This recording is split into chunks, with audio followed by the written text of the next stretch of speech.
નમસ્કાર. આજે છે ને આપણે એક સમયયાત્રા પર નીકળવાના છીએ. જૂન 1960ના અખંડ જ્યોતિના પાનાઓમાં. ચાલો જોઈએ કે એ સમયનું ઊંડું જ્ઞાન આજે પણ આપણા માટે કેટલું જીવંત અને પ્રસ્તુત છે. અને આ ગહન વિચારોના સ્ત્રોત કોણ છે? એ છે યોગઋષિ પંડિત શ્રી રામ શર્મા આચાર્યજી. એમના શબ્દો તો દાયકાઓથી લાખો લોકો માટે એક માર્ગદર્શક દીવાની જેમ કામ કરી રહ્યા છે. પણ મૂળ સવાલ એ છે કે શું આજથી લગભગ 60 વર્ષ પહેલાં લખાયેલું મેગેઝિન આજની આ ભાગદોડવાળી જિંદગીના પ્રશ્નો ઉકેલી શકે છે? મને તો લાગે છે કે આ સવાલ બહુ જ રસપ્રદ છે. ચાલો આ સફરમાં સાથે મળીને એનો જવાબ શોધીએ. તો આપણી આ શોધનો પહેલો પડાવ છે રોજિંદા જીવનમાં આધ્યાત્મિકતા. હા, આ કોઈ પહાડોમાં જઈને તપ કરવાની વાત નથી, પણ આપણા રોજના જીવનને વધુ સારી રીતે જીવવાની એક કળા છે. અહીં જુઓ, કેટલી સરસ વાત કહી છે.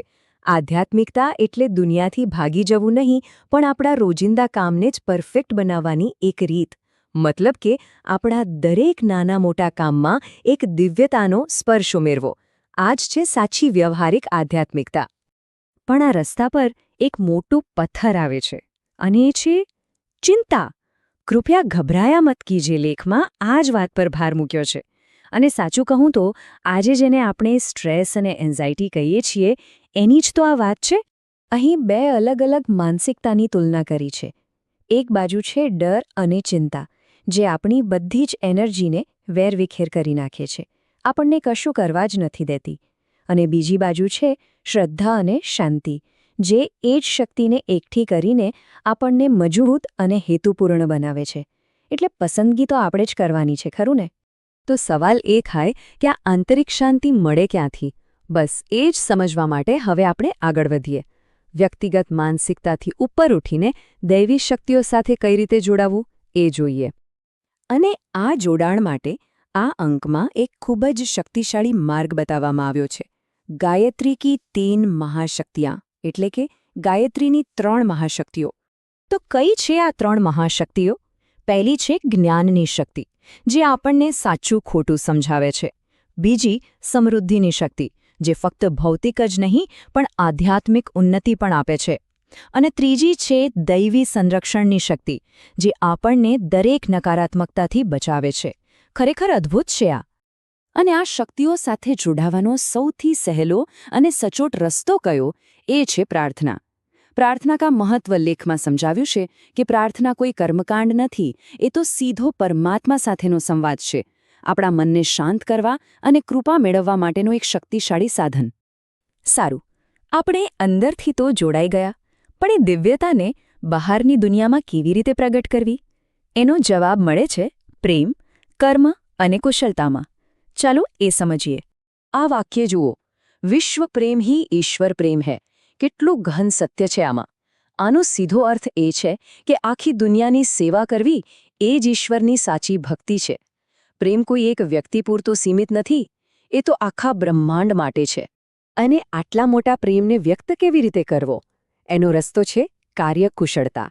મતલબ કે આપણે જે પણ કામ કરીએ એ પૂરા દિલથી, પૂરી આવડતથી અને સમર્પણ ભાવથી કરીએ.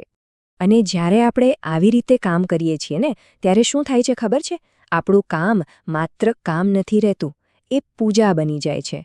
એનાથી આપણો પોતાનો વિકાસ તો થાય જ છે, પણ સમાજ પર પણ એની કેટલી સકારાત્મક અસર પડે છે.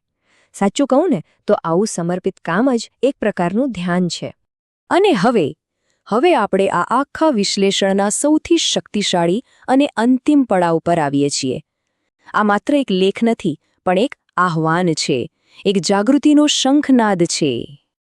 તો આ જાગરણ કા શંખ, આ જાગૃતિનો શંખનાદ આપણને શું કરવા માટે બોલાવી રહ્યો છે? આ સવાલ પર આપણે દરેકે ગંભીરતાથી વિચારવાની જરૂર છે. અને જવાબ છે, આ આહ્વાન છે એક વિચાર ક્રાંતિ માટે. કોઈ બહારની લડાઈ નહીં, પણ આપણી અંદરની ક્રાંતિ. આપણા સંકુચિત સ્વાર્થમાંથી બહાર નીકળીને નિસ્વાર્થ બનવાની, અને અજ્ઞાનના અંધારામાંથી નીકળીને જ્ઞાનના પ્રકાશ તરફ જવાની. તો ચાલો આખી વાતનો સાર એકવાર ફટાફટ જોઈ લઈએ. આ કાલાતીત જ્ઞાનમાંથી આપણે શું શીખ્યા? આ જૂન 1960ના અંકમાંથી આપણને 4 મુખ્ય મુદ્દા મળ્યા. પહેલું, આધ્યાત્મિકતાને રોજના જીવનમાં ઉતારો. બીજું, શ્રદ્ધા અને પ્રાર્થના દ્વારા દિવ્ય શક્તિઓ સાથે જોડાઓ. ત્રીજું, પોતાના કામ દ્વારા પ્રેમ અને કુશળતા વ્યક્ત કરો. અને ચોથું અને સૌથી અગત્યનું, વિચાર ક્રાંતિના આહ્વાનને સ્વીકારો. અને અંતે હું એક પ્રશ્ન સાથે આપ સૌને છોડી જવા માંગુ છું. જ્ઞાનની આ નાનકડી ચિનગારીઓ જે દાયકાઓ પહેલાં પ્રગટી હતી, એ આજે આપણા જીવનના માર્ગને કેવી રીતે પ્રકાશિત કરી શકે છે? આનો જવાબ બીજે ક્યાંય નહીં, પણ આપણે આપણી અંદર જ શોધવાનો છે.